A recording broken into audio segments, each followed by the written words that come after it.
Hello friend, आप लोग कैसे हैं। उम्मीद करते हैं आप लोग अच्छे ही होंगे। तो चलिए आप सबके बीच एक स्पेशल पचरा गीत लेके आई हूँ देवी मैया का। तो आप लोग सुनिए। आपुना बैठिन माइया दाने के चौरवा छोहरी दिहिन छितरायो माँ। आपुना बैठिन माइया दान के चौरवा छोहरी दिहिन छितरायो माँ। घर घर भेदिया लियाऊ मोरी छोरी भेदिया न देतु न बतायो माँ। के करे निघार छोरी दिया न जला तुहाय के करे निघार यारो माँ। अमीर का के घर माइया दिया ना जला तुहाय गरीब का के घर माँ अन्हियारो माँ।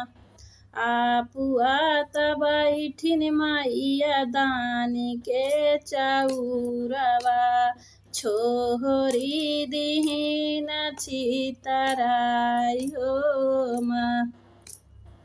घरे घरे भेदिया लियाऊ तू मोरी छोहरी देतियु न भेदिया बतायो माँ।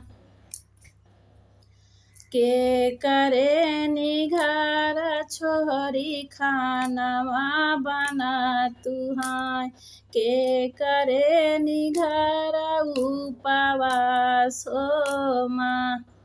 अमीर का के घरे माइया पुड़िया बना तुहाय गरीब का के घरे उपवास माँ।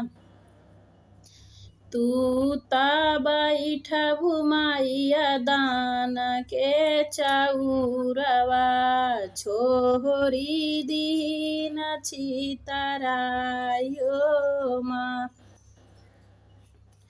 घर घर भेदिया लियाऊ मोरी छोहरी भेदिया न देतियु तू बतायो माँ।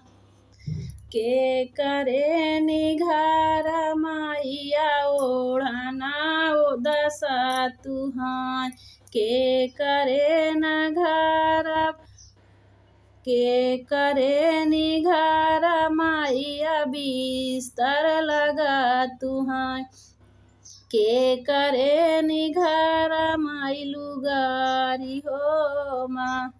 अमीर का के घरे माइया से जिया लगा तुहाय गरीब का के घरे माई लुगारी हो माँ।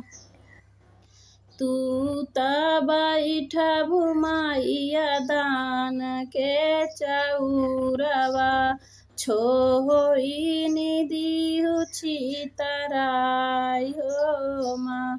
घरे घरे भेदिया लियाऊ तू मोरी छोहरी भेदिया न दे तू बतायो माँ।